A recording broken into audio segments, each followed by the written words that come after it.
नमस्कार, मैं प्रिया। आज है 18 अप्रैल। खबरों की तरफ बढ़ने से पहले एक नजर सुर्खियों पर। बिहार में एक बार फिर आए कोरोना के रिकॉर्ड तोड़ मामले। लालू यादव को मिली जमानत से खुश है लालू परिवार। कोविड-19 पर सर्वदलीय मीटिंग के बाद मुख्यमंत्री नीतीश कुमार ने जारी किया बयान। सर्वदलीय बैठक में अलग अलग नेताओं ने रखी अलग अलग मांग। जदयू कार्यकर्ताओं ने आरसीपी सिंह से की अपील। अब चलिए बढ़ते हैं बिहार की 25 बड़ी खबरों की ओर विस्तार से। एनटीपीसी में जल्द ही होगी ट्रेनी इंजीनियर की बहाली। नेशनल थर्मल पावर कॉर्पोरेशन ने 50 एग्जीक्यूटिव ट्रेनी इंजीनियर की भर्ती के लिए आवेदन आमंत्रित किए हैं। इन पदों पर इंजीनियरिंग की डिग्री कर रहे छात्र या इंजीनियरिंग पूरी कर चुके अभ्यर्थी आवेदन कर सकेंगे। ध्यान रखें कि आवेदन 6 मई से पहले करना है। इन पदों के लिए शैक्षणिक योग्यता की बात करें तो इसकी सारी जानकारी आपको आधिकारिक वेबसाइट पर मिल जाएगी, जिसके बाद अब इच्छुक और योग्य उम्मीदवार www.ntpccareers.net पर जाकर आवेदन भर सकते हैं।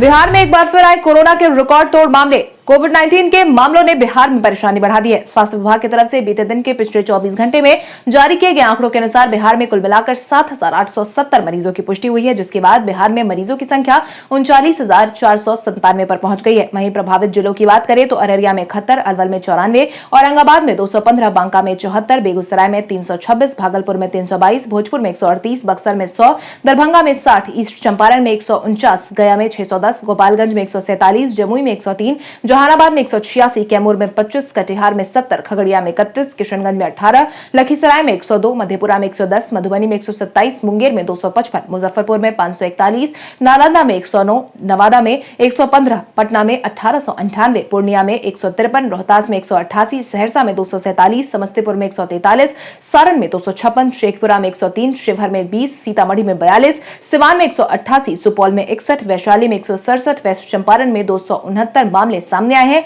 इसके साथ ही 37 ऐसे मामलों की पुष्टि हुई है जो कि दूसरे राज्यों के हैं, मगर उनके सैंपल बिहार के अलग अलग जिलों में कलेक्ट किए गए हैं। इसके साथ ही बीते दिन के पिछले 24 घंटे में 1804 मरीज ठीक होकर अपने घर वापस लौट चुके हैं, जिसके बाद बिहार में ठीक होने वाले मरीजों की संख्या 2,74,207 पर पहुंच गई है।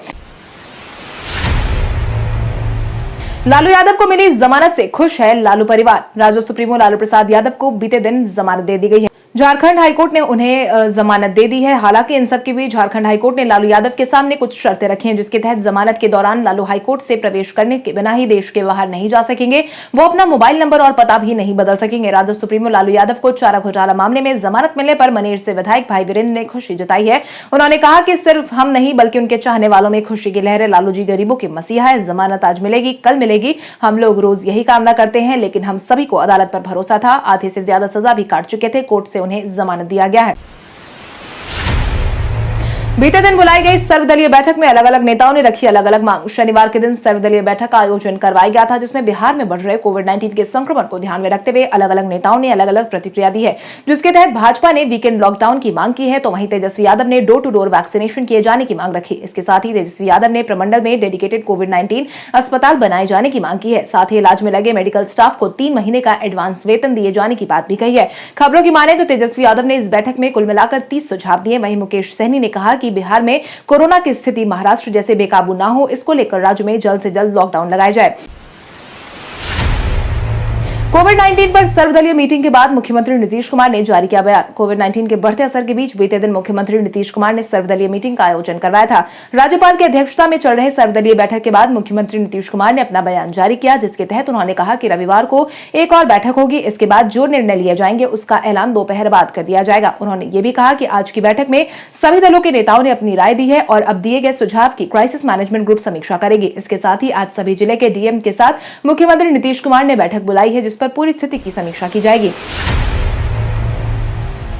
बिहार के सभी विश्वविद्यालय एवं अंगीभूत कॉलेजों में शिक्षक प्रशिक्षण के लिए अलग से खुलेगा विभाग। शिक्षकों की गुणवत्ता को बेहतर रखने के लिए सभी विश्वविद्यालय और कॉलेज में शिक्षा विभाग जल्द ही नए विभाग की स्थापना करने वाली है, जो शिक्षा में बीएड, एमएड और पीएचडी की डिग्री प्रदान करेगा और साथ ही टीईटी के दायरे को विस्तृत बनाने पर भी जोर दिया जाएगा। इसमें विशेष शिक्षकों की भर्ती प्रक्रिया में परीक्षा के साथ साक्षात्कार भी लिया जाएगा। शिक्षा विभाग के उच्च पदस्थ अधिकारी ने इस बात की जानकारी दी है और बताया है कि नई शिक्षा नीति में सभी विश्वविद्यालय और अंगीभूत महाविद्यालय में शिक्षक प्रशिक्षण विभाग अलग से खोलने का प्रावधान किया गया है। इसी के आलोक में विभाग के स्तर से एक प्रस्ताव तैयार किया जा रहा है।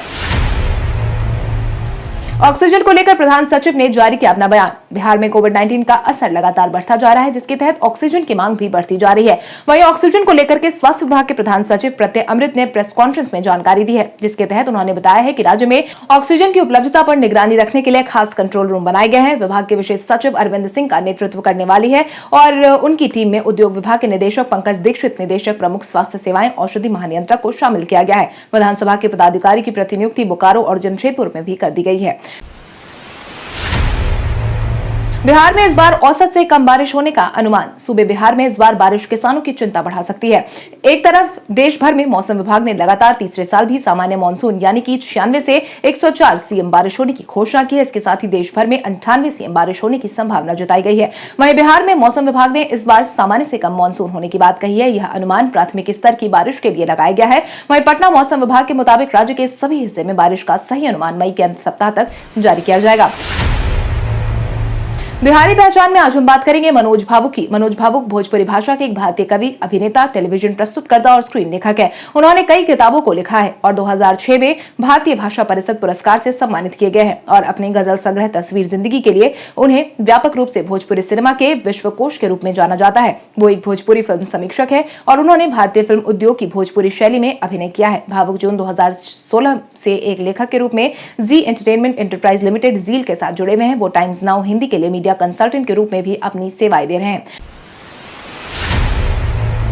गंगा पाथवे पर जुलाई अंत तक दौड़ने लगेंगे वाहन। दीघा से एएन सिन्हा इंस्टीट्यूट तक गंगा पाथवे पर जुलाई से वाहनों का परिचालन शुरू हो जाएगा। पथ निर्माण मंत्री नितिन नवीन ने इस बात की जानकारी दी है। इसके तहत उन्होंने कहा है कि सड़क को हर हाल में जुलाई तक पूरा करने का निर्देश दे दिया गया है। इसके साथ ही कच्ची दरगाह से विद्युपुर तक 6 लेन गंगापुर के निर्माण का काम 2024 तक पूरा करवाने की बात कही गई। विभागीय अधिकारियों का कहना है कि कंकड़बाग से महात्मा गांधी सेतु से होकर जाने वाले वाहन एएन सिन्हा इंस्टीट्यूट से दीघा होकर जेपी सेतु के माध्यम से गंगा पार जा सकेंगे। इससे पटना शहर के बड़े हिस्से को जाम से निजात मिलेगा। बिहार के एक और आईएएस हुए कोरोना पॉजिटिव। बिहार में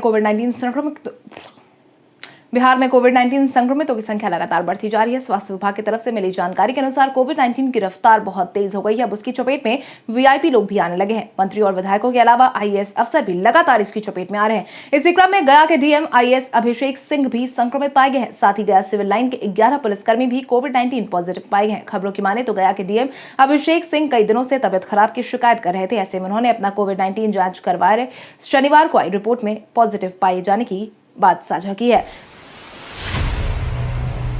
लालू प्रसाद यादव को जमानत मिलने के बाद राजद नेतृत्व ने कार्यकर्ताओं से की अपील। शनिवार का दिन राजद के लिए बहुत बड़ा दिन था, क्योंकि उनके मुखिया लालू प्रसाद यादव को जमानत मिल गई है, जिसके बाद राजद नेतृत्व की तरफ से कार्यकर्ताओं से भी खास अपील की गई है, जिसके तहत राजद की तरफ से अपने कार्यकर्ताओं के लिए गाइडलाइन जारी कर दी गई है। पार्टी की तरफ से कहा गया है कि लालू प्रसाद यादव को जमानत मिल गई है। सभी शुभचिंतक, समर्थक और कार्यकर्ताओं से विनम्र आग्रह किया जाता है कि कोविड-19 के प्रोटोकॉल का पालन करते हुए सभी अपने घरों में ही रहे, किसी प्रकार का कोई भी जश्न नहीं मनाए। आपसे विशेष आग्रह है कि पटना से आवास पर किसी भी प्रकार की कोई भीड़ जमा न करे। नेता प्रतिपक्ष तेजस्वी यादव कोविड-19 के चलते विगत कई दिनों से मुलाकातियों से भी नहीं मिल रहे हैं।